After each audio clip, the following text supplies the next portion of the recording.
السلام عليكم ورحمة الله وبركاته. ازيكم عاملين ايه؟ يا رب تكونوا بخير. فيديو النهاردة هنعمل فيه صينية مكرونة بالفراخ جميلة جدا وسهلة وبسيطة واقتصادية وسريعة في نفس الوقت، ومش هتاخد منك اي وقت ولا اي مجهود. اتمنى منكم قبل ما نبدأ في اي حاجة ما تنسوش تعملوا لايك وتشتركوا في القناة وتفعلوا زر الجرس ليوصلكوا كل جديد.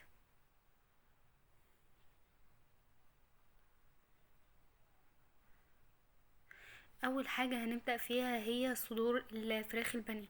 معايا كده 3 من صدور الفراخ البانيه، هقطعهم شرايح بالشكل ده. طبعا انتوا لو حابين ان انتوا تعملوها بلحمة مفرومة مفيش اي مشكلة.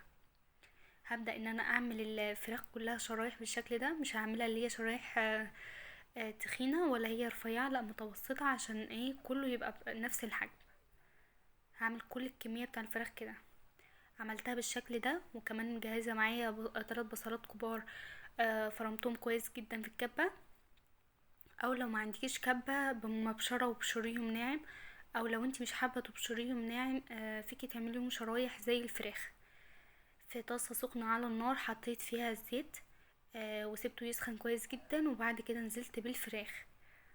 طبعا انا مش هفضل اقلب فيها كتير عشان ما تنزلش المية بتاعتها، فهبدأ ان انا يعني بالراحة كده، وهجيب اللي تحت فوق واسيبها براحتها ان هي تشمع او تاخد لون الفراخ، يغير لون بالشكل ده. وهحط لها كمان رشة فلفل اسود ورشة ملح، وهسيبها بقى براحتها لحد ما الاقيها كده ان هي بدأت ان هي تلون معايا بالمنظر ده كلها بقى. هبدأ ان انا انزل بالبصل وبقية المكونات بتاعتنا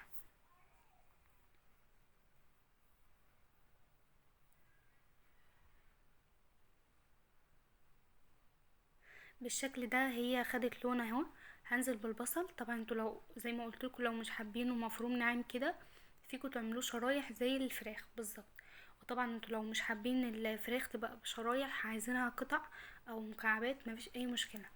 هنا كده معايا فلفل حراق. طبعا انتوا لو في اطفال في الموضوع ما استغنوا عنه خالص لو هما مش بيحبوا ياكلوا حاجه حراقه. ومعايا قرن فلفل اصفر، وكمان لو كان عندي احمر كنت حطيت، هتبقى جميله جدا برضو.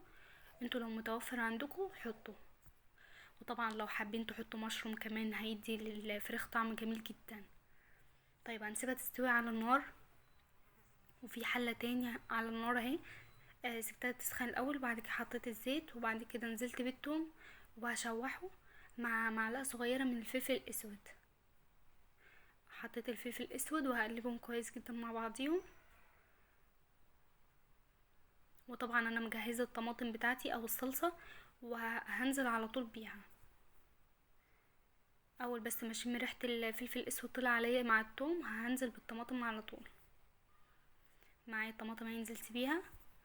طبعا ما ننساش رشه السكر ورشه الملح، ونغطي عليها ونسيبها ان هي تتسبك او الصلصه لحد ما تتقل، نطفي عليها النار.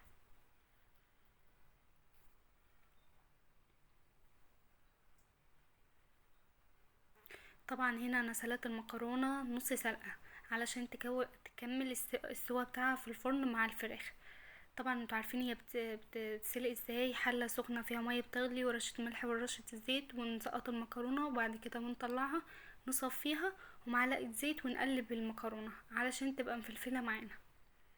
دي الصينيه اكبر صينيه، يعني اكبر صينيه في المقاس اللي هو بتاع القالب.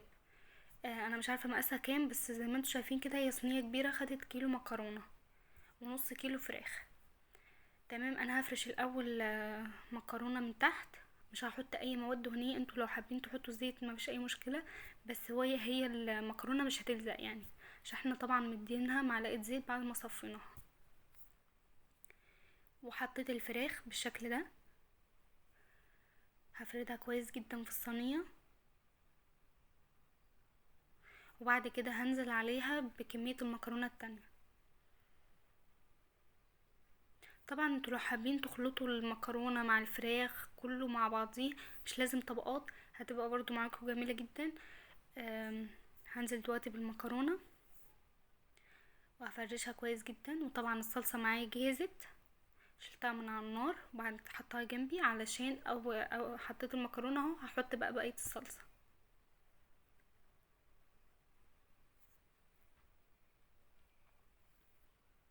نحط الصلصه بتاعتنا كده. طبعا انا نسيت اقول لكم، انتوا لو انا حاطه شرايح توم، انتوا لو حابين التوم ما يكونش باين يعني ابشروه، يا هرسوه في هرسوه خالص ناعم. تمام، هيبقى معاكم جميل. هنا الصينيه بتاعتي خلصت، هغطيها بالورق الفويل، وطبعا مسخنه الفرن قبلها بنص ساعه. هدخلها على اعلى درجه حراره فوق وتحت. وبعد كده بعد نص ساعه هطلعها. طلعت معايا هي بالشكل ده، مستويه وكل حاجه مستويه فيها.